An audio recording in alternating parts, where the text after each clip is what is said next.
FLOODS has forced more than 1,000 people to flee their homes. On Tuesday, authorities said at least 13 people were killed in landslides and in cars that had been swept away. Heavy rain inundated farmland and flooded parts of highways and bridges in the capital Seoul.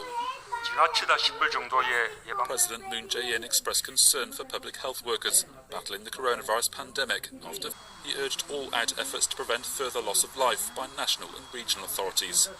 It included action to prevent landslides and further evacuations, even in cases of little apparent danger. The heavy rains seen in South Korea have also battered parts of China, Thailand, Myanmar and India in recent days. And in neighbouring North Korea, state media warned of possible flooding, saying that some areas were also experiencing heavy rain.